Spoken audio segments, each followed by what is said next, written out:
fit. Now, because every fighter, to a certain extent, he's brave because they get in there in the first place. It's about knowing how to manage it when you're in there. If you just go out like an headless chicken and punch yourself out, once you're gassed, you're gassed. There's nothing you can do about it. And that's sort of the position I put myself in with Scott Dixon. When I learned how to manage it properly, it was like an awakening. So then, the year after, I'm fighting Macklin. Yep. I've never, ever, up until that point, had to box on the back foot. And when we started training camp, 10 weeks out from the fight, Oliver said, how do we go about this fight? I said, what do you mean? He went, I'm just picking your brains. How do you think tactically we go about this? So I said, listen, he's a big, strong kid. So maybe box him on the back foot. And he was like, nah, he'll run right over you. I was like, yeah? So what do we do? He said, I said, we can't like go head to head. And he went, he probably gets here in about 3 or 4 rounds. So I'm thinking, fucking hell, are you sure we've took the right fight here?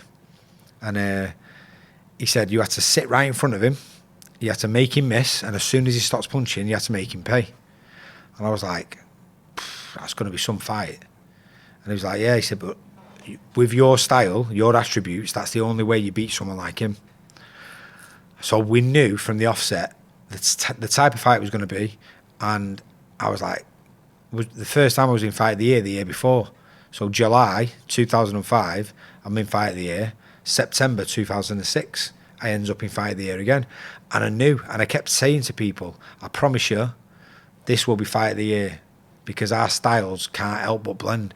But they thought I was going to come and fight like I did before. And I had to be really smart, and I had to take on board all those lessons, what we'd learned in those repetition, every day, drilling the same moves, so that when I was under the cosh, when I didn't have chance to think, I just did it. And luckily it worked for us. Brutal, wasn't it? Absolutely brutal. Do you ever speak about it? Do you ever kind of reminisce with old boxers about certain fights? Do you know, I feel like that's one of them fights. I love Nigel Benn for the fact that he was always in exciting fights. And I remember doing an interview with the Manchester Evening News before my pro debut saying, I don't really have any ambitions of winning titles or anything like that. The only thing I want is that when I retire, people say he was exciting to watch.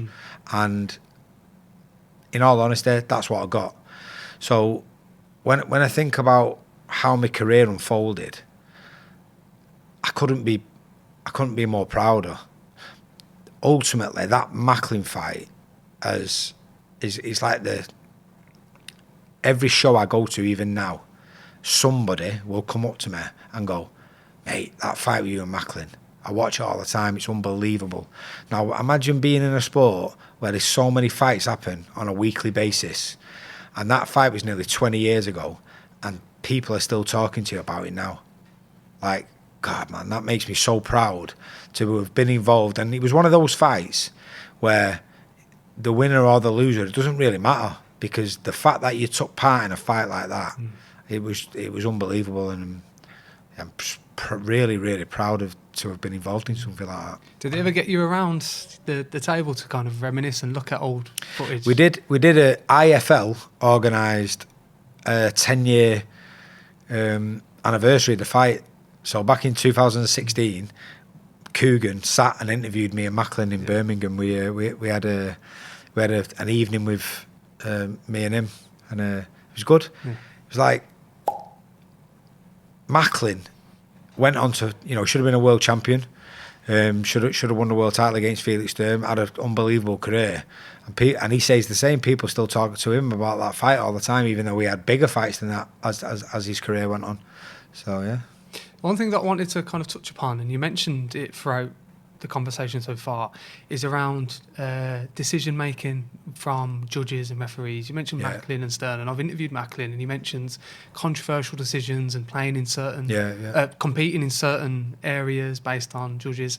What are your thought processes on that from a career point of view, but even more today based on the decisions that happen within boxing? Listen, we've had two, which you could say people talk about as being two of the worst ones in recent memory. Was Jack Catterall with Josh Taylor in the first fight, and it's Dave Allen with Johnny Fisher in Saudi last December. And thankfully both guys have gone and rematched them, and they've put those wrongs right. But it is a problem. The judging in boxing is a problem, and I think a lot of it is the criteria of judging in professional boxing. A lot of it's based on your opinion on how you think that round's gone, rather than it being more structured. And I feel like it's got to be more structured and more of a stricter criteria.